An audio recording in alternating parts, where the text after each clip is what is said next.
Hey there, welcome back to TK Tennis. So this is the a little too soon or jumping the gun preview of the French Open finals. So the semifinals haven't even been played yet, but let's be real. I think we know that this is going to be most likely a Sinner versus Alcaraz final on Sunday. But so some of you may think that's disrespectful, and maybe it is a little bit because, again, we have a 24-time Grand Slam champion in Novak Djokovic, and we're basically saying that he's not going to beat Sinner. And that's not necessarily true. So let's start with the semifinal matchup, and we're going to start with the easy one. Carlos Alcaraz versus Musetti, playing on Friday, and that's going to be roughly around 1 p.m. local time, I think it is.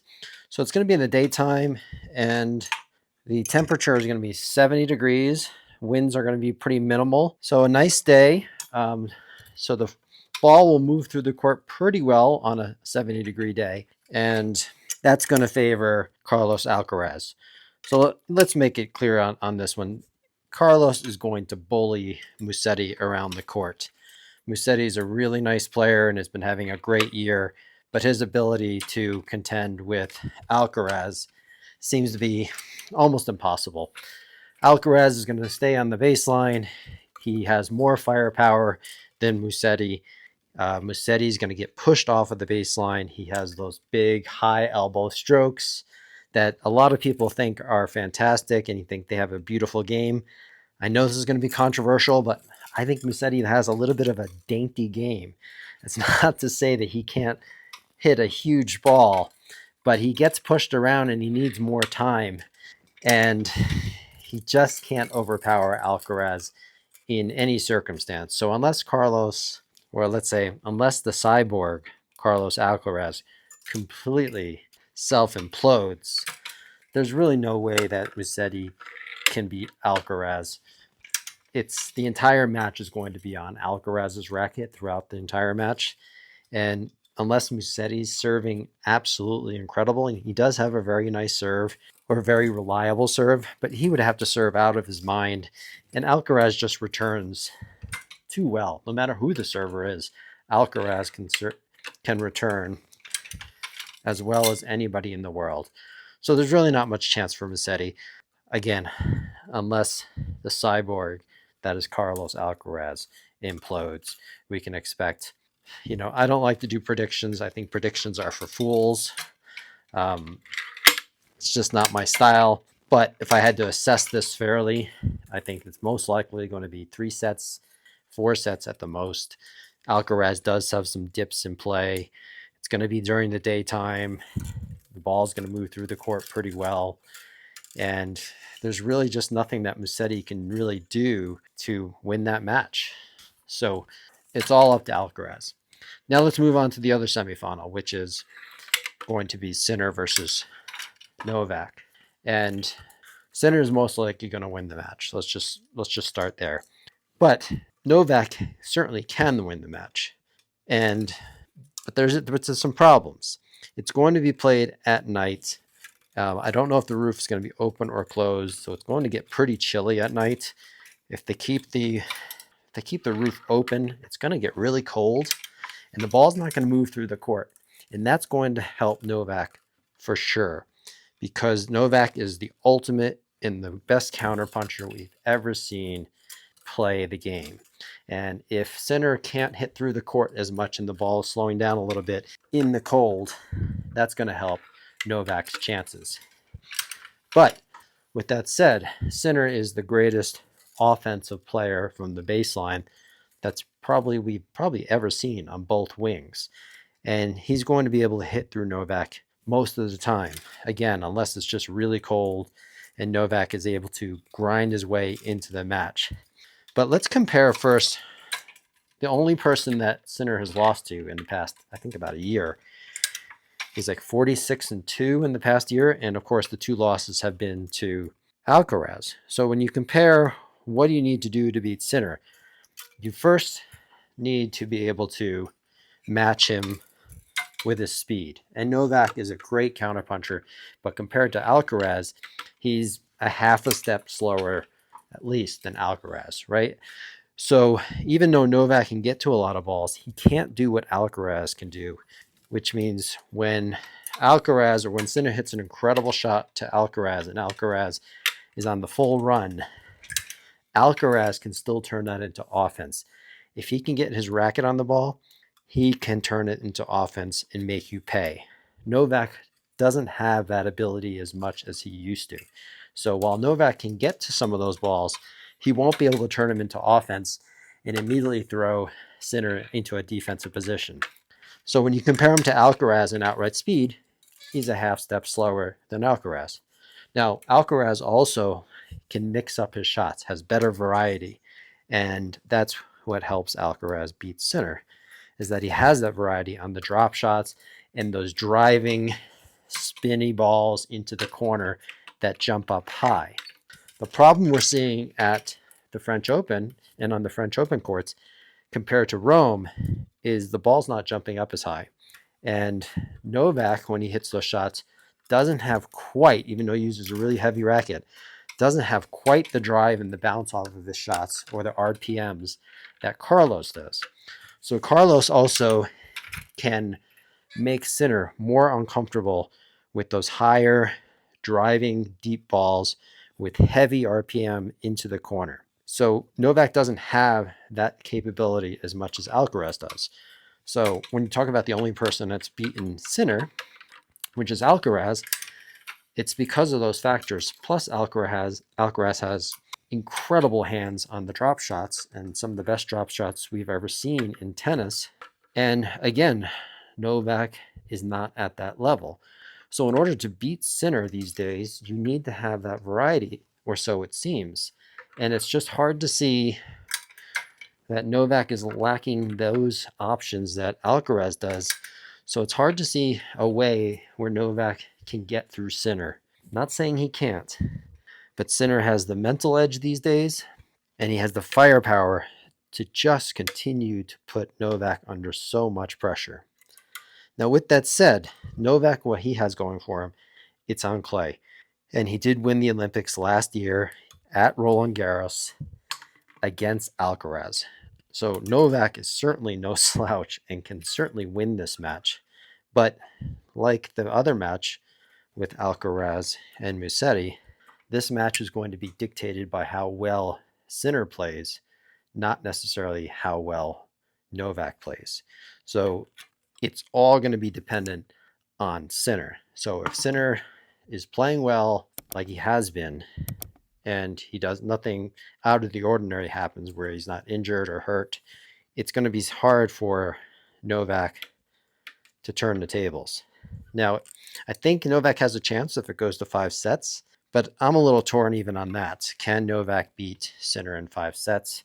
I think it would just come out to the physical conditioning of each individual on that particular day. If I have to assess this match, I think that it's most likely a 4-set match, obviously going towards Sinner. But I won't rule out Novak entirely, but I'm going to give Sinner at least an 8 out of 10 chance to beat Novak. Where on the Musetti side and Alcaraz side, it's like 95% that Alcaraz wins that match. There's a reason we play the game, of course, because upsets do happen, and stranger things have certainly happened in both matches. But if everything goes according to plan and everybody's playing at their top level and there's nothing out of the ordinary that happens, you're going to see Sinner and Alcaraz in the final on Sunday. So let's talk about that. Let's go to the finals on Sunday. Let's assume that we're going to see a Sinner and Alcaraz rematch of the finals in Rome. The question becomes, it was pretty obvious, and actually when I did my prediction or my assessment on Sinner and Alcaraz in Rome, I think I only gave Alcaraz a 60% chance of winning, even though everything I said about that match tilted towards Alcaraz. If I had to reassess it, Alcaraz wins that match in Rome 9 out of 10 times. Even if Sinner won the first set in Rome because he had a set point to break Alcaraz and take the first set, I still think Alcaraz wins that match in 3 sets. And he was under enormous pressure, meaning Sinner, that first set in Rome, even though he had some set points in the first set, he was lucky to get there. Sinner, meaning, was lucky to get to that set point. His serve was under constant pressure that entire time. So even if he was able to win that first set, he probably wasn't going to win that match under any circumstance. So now that brings us to Sunday at Roland Garros, where those two will have a rematch in all likelihood. So what's the difference? If Alcaraz has such an advantage against Sinner on clay, does Sinner have any chance to win?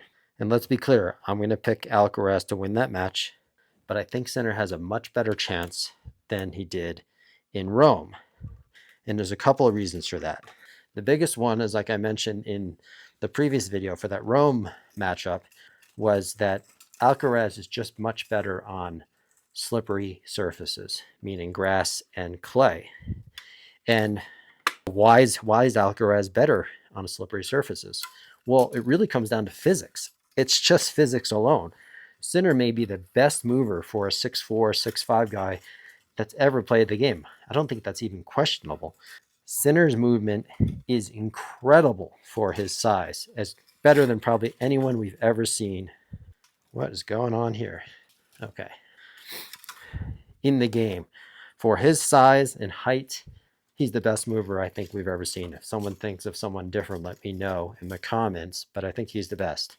The problem is a physics problem. And it's simply his center of gravity is higher than Carlos's. So no matter how good of a mover Sinner is, Alcaraz is not as tall. That means his center of gravity is lower. So he's, let's say they're equal in terms of speed and agility and all those factors. You're going to have the person that has a lower center of gravity is going to get in and out of the corners more efficiently than the person who's taller with the higher center of gravity. So it's really a physics issue that makes it difficult and makes the reason why that Alcaraz is the better mover on slippery surfaces. That's just physics. That's the biggest part of that. So he's a better mover on slippery surfaces. Now, with that said, there is a difference between Rome and Roland Garros. So that match is going to be played at nighttime. It's supposed to be 30-mile-an-hour winds on Sunday for the final. And that's going to be done. Sorry, I don't know if I said 7, but it starts around 3 o'clock in the afternoon local time. The high temperature for Sunday is supposed to be 68 degrees with 30-mile-an-hour winds. So the question becomes, will they close the roof for Sunday's match? If it's going to be 30-mile-an-hour winds, I believe they will. I'm not sure what the rules are, but I think they will close, and that's going to be still a relatively cold but controlled surface with the roof closed. Now, the reason I think Sinner has a better chance on Sunday, so all the same things apply that happened in Rome. Carlos is a better mover. Carlos has more variety and more options between his drop shots and those deep driving shots into the corner with heavy RPM, where you saw Sinner having to do all those jump and took that ball trying to do that one-legged jump kick backhands that, you know, he hits it incredibly well at times, but it's not a good idea to be hitting those too much. So Alcaraz has so many options, and all those options still apply for Sunday. And that's why I still think Alcaraz is the favorite. But I think Sinner has a chance, and that's mostly because the court surface, this is probably the biggest issue. The court surface is better than it was at Rome, meaning the ball is bouncing more consistently than it did at Rome, and there's more moisture in the court. Throughout the whole tournament at the French Open, there's been a lot more moisture in the court, and it's been holding the moisture, which means you don't slip as much.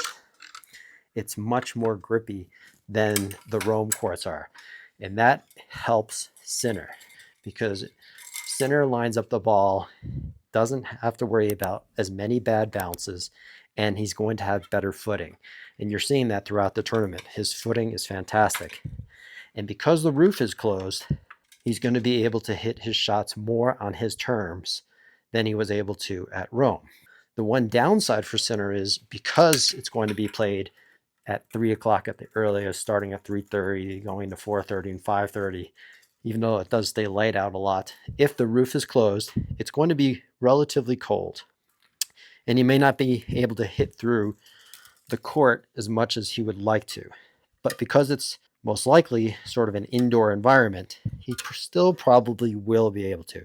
So I'm a little torn on how that's going to play out. But make no mistake, court conditions and weather conditions are going to play a huge role in Sunday's match, and huge role on whether Sinner can win or not. So if the court wasn't as tacky and it was more slippery like it was in Rome, it's really tough for Sinner to pull out that match against Carlos under any circumstance.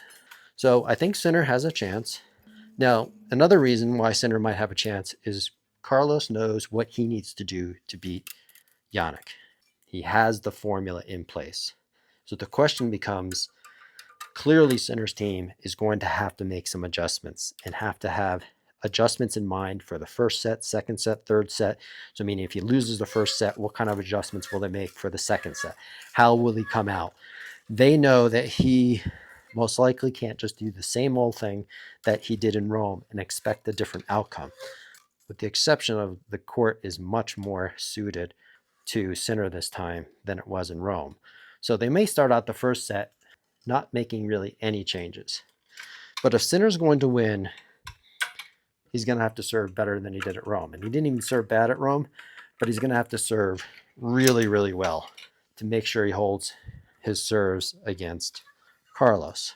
So that's a no doubt. He'll have to serve well. He'll have to have really good footing, and he's just going to have to play exceptionally well. So he can win on Sunday. I think it's a much more likelihood that he beats Alcaraz here at the French Open under these conditions than what happened in Rome. But with that said, it's going to be hard. It's going to be really hard, and I still give the edge to Alcaraz. So if you think of it going 5 sets, who do you give the edge to? I give the edge to Alcaraz. If you get 4 sets, I could see either one of them winning it in 4 sets. Can I see Sinner winning in 3 sets? That's hard to imagine. It's really hard to imagine. These two have always had highly competitive matches. So if anyone's to win in 3 sets, I think it's more likely Alcaraz, but I don't think either of them can really win in 3 sets. So 4 sets leans towards Alcaraz, 5 sets also leans towards Alcaraz, and that's my take on the situation. I think, it's just really hard to see a different outcome. Well, it's not hard to see a different outcome. I think the conditions are going to play a huge role. If this is what to watch out for. If on Sunday that ball is not getting above Jannik's shoulders, meaning on the ground strokes, and the ball is staying lower, and Alcaraz is having a hard time getting the ball over Jannik's shoulders, and Jannik doesn't have to worry about that aspect because he just can't hit on a regular basis winners off that side or put enough pressure on Alcaraz.